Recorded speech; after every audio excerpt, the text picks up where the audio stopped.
आता बातमी आहे महाराष्ट्र केसरी सिकंदर शेखला अवैध शस्त्र तस्करी प्रकरणामध्ये अटक झाली आहे। राजस्थानातील पपला गुर्जर टोळीशी संबंध असल्याचं उघड झाल्यामुळे पंजाब पोलिसांनी ही कारवाई केली आहे। त्यामुळे कुस्ती विश्वात एकच खळबळ माजली आहे। पोलिसांनी आतापर्यंत 4 जणांना अटक केली असून त्यामध्ये सिकंदर शेखचा देखील समावेश आहे।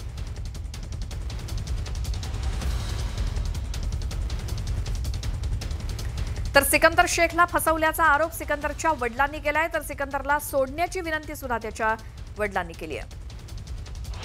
जेव्हा एवढं मिळेल 100 गदा सिकंदरनं कमवलेत। महाराष्ट्रात नंबर 1 पहलवान आहे आणि सगळं महाराष्ट्र त्याला सिकंदरला की खांद्यावर घेतलेला आहे। मी म्हणत नाही की बाबा सगळ्यांनी नाही, कुठला बी धर्म असू दे सिकंदरवर प्रेम करते आणि आईबापावर प्रेम करते।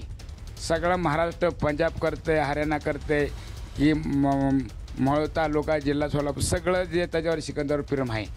पण असं की सिकंदरवर ही काहीतरी अन्याय झालेला आहे, सिकंदरवर अन्याय केलेला आहे, असं त्यांच्या खानदानमध्ये झालं नाही पहिल्यापासून असं।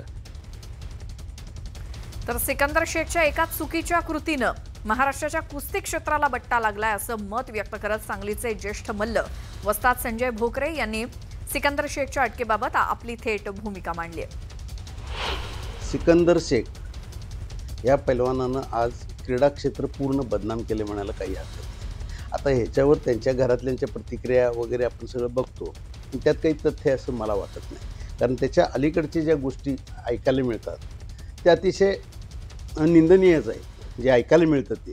आणि कुस्ती क्षेत्रामध्ये सुद्धा डोपिंग वगैरे हे आपण बघतो सगळीकडं, पण ड्रग्समध्ये जायचं आणि त्याच्या आहारी जायचं आणि ही तस्करी वगैरे करायची असे आता आरोप होत आहेत। हे किती भूषणाव आहे क्रीडा क्षेत्राला आणि कुस्ती क्षेत्राला विशेषतः। तर या प्रकरणी सखोल चौकशी झाली पाहिजे आणि कुस्ती अभ्यासक तथा कुस्ती संग्राहक अशोक जाधव यांनी आपलं मत मांडलंय, ऐकूयात। की सिकंदर शेख इतका चांगला पैलवान आहे, अगदी तो आक्रमक खेळतो आणि दिसायलाही तो स्मार्ट आहे आणि तो आजच्या तरुण पिढीचा तो एक आयडॉल आहे। आणि अशा परिस्थितीमध्ये त्याच्याकडून असं होणं, आता त्याच्यावरती जो FIR दाखल झालेले आहेत म्हणून हे म्हणणं म्हणावंसं वाटतं की ही फार चुकीची गोष्ट झालेली आहे।